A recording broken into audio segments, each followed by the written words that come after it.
केवल दो मुद्दों को लेकर जो मेरा ये अनशन है और इसका मुख्य उद्देश्य है कि जो नीडी लोग हैं, जिन महिलाओं और बच्चों के लिए हम काम करते हैं, अगर कन्या विवाह की बात कहें तो महिलाओं को जो गरीब बीपीएल में जो हमारी जो बहनें आती हैं उनकी शादी के लिए, और ये रेडी टू ईट बच्चे, छोटे बच्चे खाते हैं और उनमें उनका कुपोषण दूर करने के लिए बहुत बड़ी योजना है। तो इन दोनों अगर हम गुणवत्तापूर्ण उनको सेवा देने की जगह उन चीज़ों में अनियमितता होती है तो उस अनियमितता के खिलाफ प्रभावी कार्रवाई हो और लोगों को उनका हक मिले, केवल इसी को लेकर मेरा ये जो अनशन है। मुख्यमंत्री कन्या विवाह योजना की बात कहें तो यहाँ आप देख पा रहे हैं कि जो है वो वर्ष 2020 और 2021 का जो ये प्रकरण है।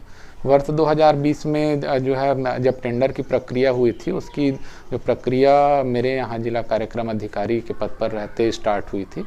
उसके बाद क्रय समिति के अनुमोदन से जो है वो उच्च गुणवत्तापूर्ण सामग्री जो है वो अनुशंसित की गई थी। जैसा आप देखिए कि जो हम अपने घर में यूज़ करते हैं एक स्टैंडर्ड का सामान, वो मुझे लगता है कि जो है एक आम हमारे यहाँ जो हमारे नीडी भाई बंधु हैं उनको ही मिलना चाहिए। जैसे हैवल्स का स्टैंड फैन है, यूनाइटेड का कुकर है, और जो है वो आपका हैवल्स का जो है वो आपका आयरन है, और बाकी चीज़ें भी जो हम जिसको ए ग्रेड स्टील कहते हैं या सेलम स्टील आप लोग बोलचाल की भाषा में बोलते हैं, उस प्रकार की जो है वो उपहार सामग्री का जो है वो क्रय समिति ने अनुशंसा किया था। उसके बाद के जो अधिकारी आए उन्होंने जो है वो फर्म भी चेंज किया, और उसके बाद जो उस फर्म ने जो सामग्री सप्लाई की, वो जो सामग्री जिस गुणवत्ता की सामग्री सप्लाई की जानी थी उसकी मार्केट एनालिसिस करने पर वो 50% आता है। और कई चीज़ें तो ऐसी जिसको आप सिंगल यूज़ भी नहीं कर सकते, कई चीज़ें चपटे हो जाएंगे, इतना जो है वो स्टील बर्तन इतना पतला है। ये प्रोवन है, सामने प्रूफ हो जाएगा।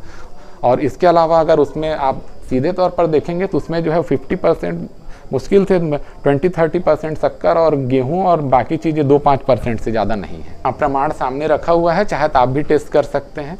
और आप देखिए कि एक 100% जब चीज़ों को डाला जाता है तो ये ऐसा बनता है। आप देख सकते हैं इसमें 50% डाला जाता है, तो ऐसा इसको चख कर देख सकते हैं आप दोनों को। और ये जो है वो स्व सहायता समूहों ने जो प्रदायित किया है जो वो ये है, आप इसको छू के भी देखेंगे तो जिसमें 100% 5 लीटर अगर 5 किलो तेल मिला हुआ है 100 किलो में, तो वो ऐसा बंधेगा।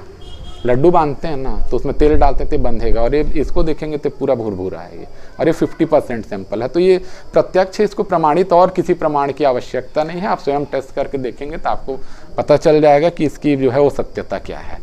तो इसमें 10,000 रुपये का जो अगर इसमें प्रति जोड़ा पेमेंट किया गया है तो उसमें वो सामग्री जो प्रदाय की गई हो लगभग 5,483 रुपये का है।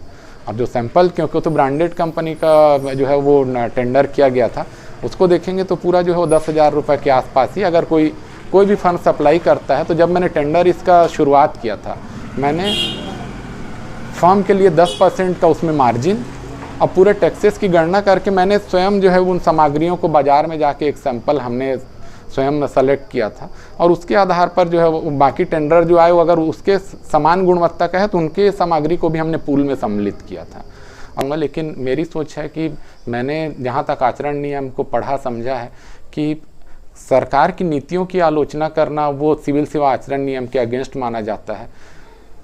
किसी भी भ्रष्टाचार को जो है वो जनता के सामने लाना या शासन प्रशासन को अवगत कराना, ये कहीं से भी इसमें कोई भी गलत नहीं है और ये किसी भी आचरण नियम का उल्लंघन नहीं है। अगर मुझे कहीं किसी जगह पर जो है वो मुझे सार्वजनिक जगह पर अगर स्थान नहीं मिला तो मैं अपने घर पर जो है अपने आवास पर जो है मैं सारे नियमों का पालन करते हुए मैं अनशन कर रहा हूँ, सत्याग्रह कर रहा हूँ। इसमें किसी नियम का कोई उल्लंघन मेरे विचार से नहीं है। लेकिन अगर मुझे कोई भी ऐसा पत्र किसी भी उच्च स्तर से प्राप्त होता है तो मेरा उसका उसी चैनल में मेरा अपना पक्ष रखा जाएगा। प्रशासन से नहीं, किन्हीं भी स्तरों पर जो है वो जो भी सक्षम है इसमें कार्रवाई करने के लिए, जो भी नियम प्रक्रिया प्राइमा फेसी तो जब सामने दिख रही सारी चीज़ें, प्राइमा फेसी जो जिम्मेदार हैं उनका सस्पेंशन हो, ये पहला कहना। और सस्पेंशन से पहले सबसे पहले इस चीज़ को माना जाए कि इसमें अनियमितता, मैं इतना बोल रहा हूँ लेकिन कोई देखने नहीं आ रहा है। ये 1 साल से आश्चर्यजनक बात है कि मेरे से कोई पूछ नहीं रहा है कि आपने ये भेजा था तो आपका क्या कहना है भाई, जैसे आप आके पूछ रहे हैं। किसी ने आज तक जो है इस चीज़ को जो है वो मुझसे आके, या आप स्वयं प्रमाण को देखिए, 4 जगह जाके आप जांच करिए कि मैंने एक प्रतिवेदन भेज दिया। इसकी कई स्तरों पर जांच होती है लेकिन किसी भी स्तर से कोई भी जांच जो है वो नहीं किया गया है। यही मेरे ग्रेवियंस